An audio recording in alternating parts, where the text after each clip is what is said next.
Well,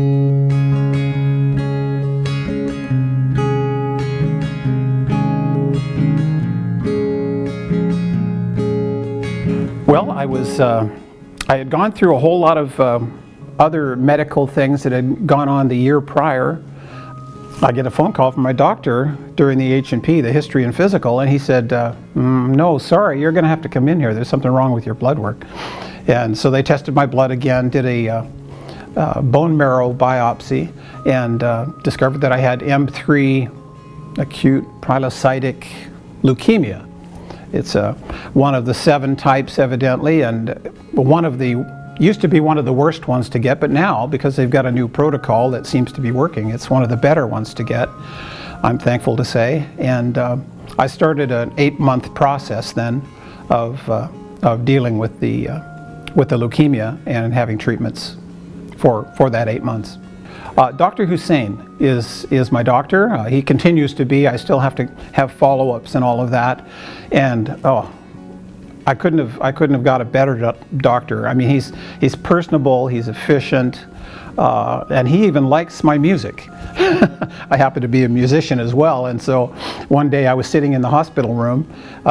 I had my guitar up there and I was writing some new worship music. I'm a pastor, and so I was writing some new worship music, and he came in and he heads over to the computer. I said, oh, sorry, I'll put this down. He said, no, keep playing, in his accent that he has, and he's just standing there working on the computer, tapping his foot, and seemed to just enjoy it. So he's a really, really good doctor, and I was very blessed to have him. Without my faith, without the physicians, and without the foundation, I might not be here.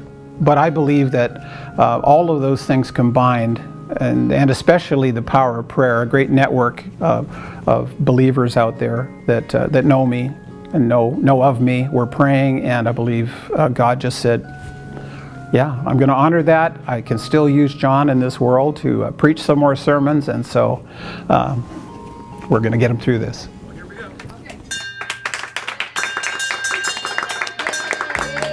Well, I'm cancer-free. I have my no leukemic cells at this point that are active.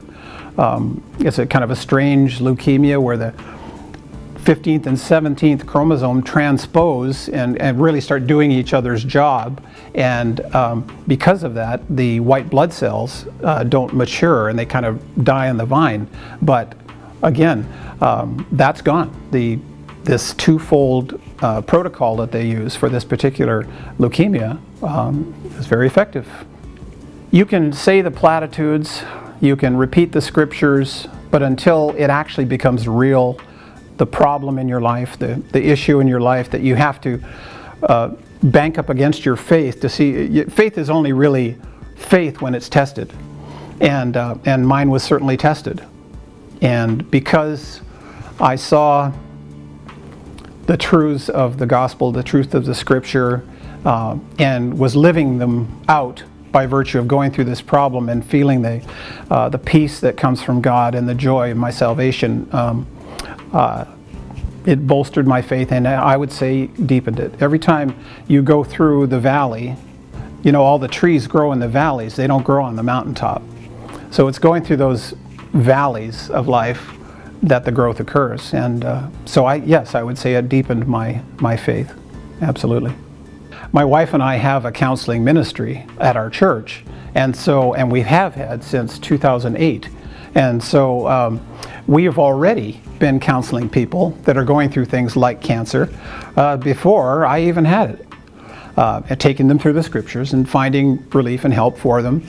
And so now all of a sudden it's like I'm on the other side of the desk and I need to kind of counsel myself, you know. And but that was very helpful to me. The fact that I had already sort of been helping others with their cancer, with their issues, and now I can continue that. But I can. It's like when someone's sitting across from you and trying to counsel you on something that you can pretty much tell they haven't actually gone through it. They've kind of learned this in counselor school. But now I think people would definitely be able to connect with the fact that I've been through it myself. And when I've come through it, I can speak authoritatively or comprehensively about the issue. And they know I've been there. I know it's cliche to say, but you really do, when you're have your mortality right in front of you like that, and everyone goes through this at a different way and a different level, I suppose, but and I feel fortunate that I kind of went through, pretty successfully, but yeah, you're faced with the idea that you may not make it through. And so each day now I have a blank canvas that the Lord is going to use to use me, and I consider that a gift. Every day of any life is a gift, but this in particular, once you think your life might be ending, every day after that is certainly a gift from God.